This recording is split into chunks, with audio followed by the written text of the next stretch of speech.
বন্ধুরা দেখুন, আমি ঠ্যাংগুলি ছাড়িয়ে নিছি। এগুলি খুব লড়াচড়া করে, আমার খুব ভয় লাগে।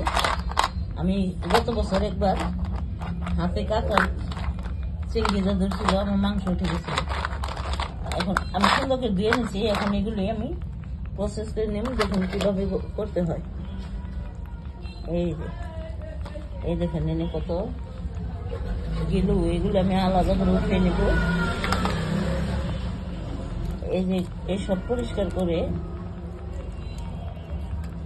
আমি একটা পরিষ্কার করে দেখাই কিভাবে পরিষ্কার করে নেবেন।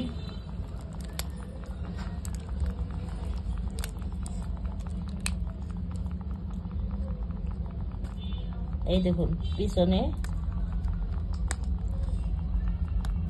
এই যে এটা উঠে নেবেন সুন্দর করে।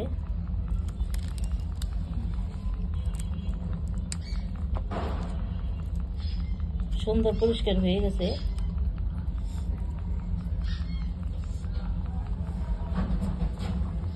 আর পিছন সাইড এগুলো ভালো করে ধুয়ে পরিষ্কার করে নেব।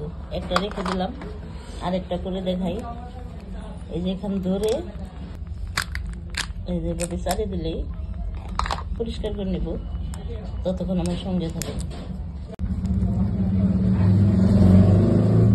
বন্ধুরা, এই যে কাঁকড়ার খাপড়ার ভিতরে এই গিলু থাকে, গিলু কিনে নেবেন এভাবে হাতে।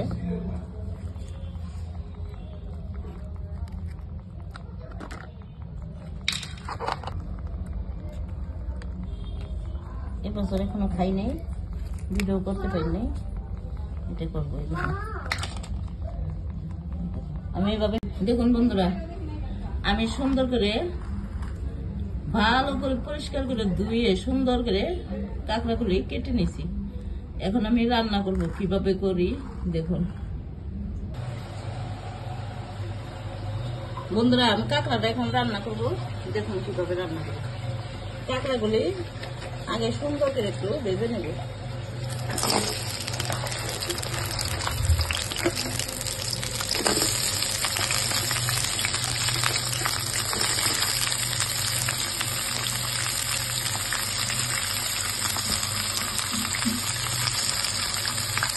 একটু লবণ দিয়ে দেবো।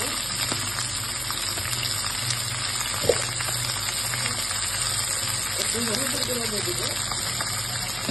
এখন ভালো করে মিলে করে কাঁকড়াগুলো দিয়ে নেব।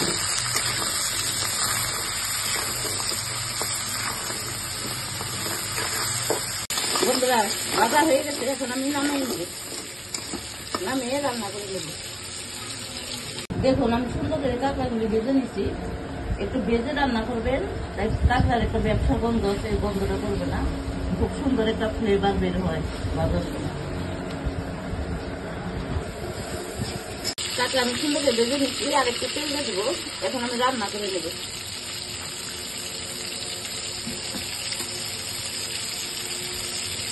দিয়ে দিলাম পেঁয়াজ মরিচ কুচি,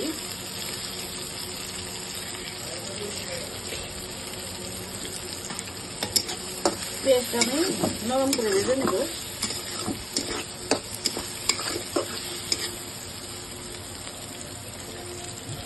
দেখুন পেঁয়াজগুলি হালকা ভেজে নিচ্ছি। এখন আদা রসুন আর পেঁয়াজের পেস্ট দিয়ে দিব।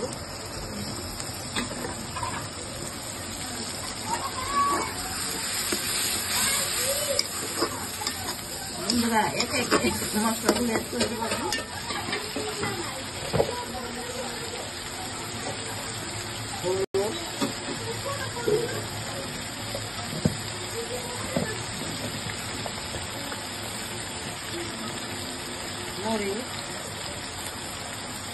মরিচ একটু কম করে দেবো।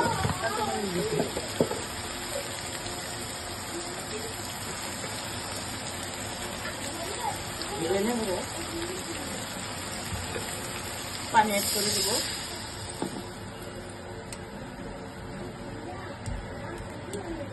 লবণ দিয়ে দেবো।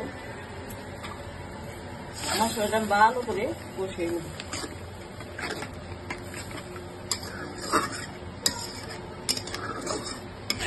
তরকারি কষিয়ে নিচ্ছি। কাঁকড়ার গিলুগুলি দিয়ে দিলাম। অনেক গিলু হয়েছে।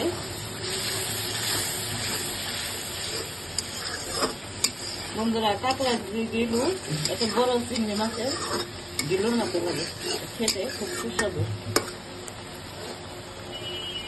কাঁকড়াগুলো অ্যাড করে দেবো।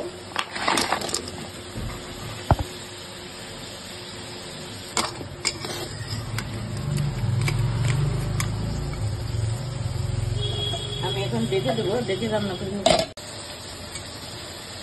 বন্ধুরা দেখুন আমার কাঁকড়া রান্না হয়ে গেছে, একটু ধনে পাতা ছিটিয়ে দেবো। বন্ধুরা আমার কাঁকড়া রান্না যদি আপনাদের কাছে ভালো লেগে থাকে আর এই শীতে একবার হলো এভাবে কাঁকড়া রান্না করে খাবেন। আমার রান্না ভালো লাগলে ইউটিউব চ্যানেলকে সাবস্ক্রাইব করবেন, লাইক দেবেন, কমেন্ট করবেন। ফেসবুক বন্ধুরা যারা আমার ভিডিও দেখেন রেগুলার, আপনাদের কাছে একটা অনুরোধ, আমার ভিডিওটা প্রতিনিয়ত দেখবেন এবং সাবস্ক্রাইব করে দেবেন, শেয়ার দেবেন। বন্ধুরা আপনাদের কাছে একটা অনুরোধ, ভিডিও দেখা শেষ হলে একটা শেয়ার আপনাদের কাছে অনুরোধ করে বলতেছি, একটা শেয়ার দেবেন। এখন আমি নামিয়ে পরিবেশন করব।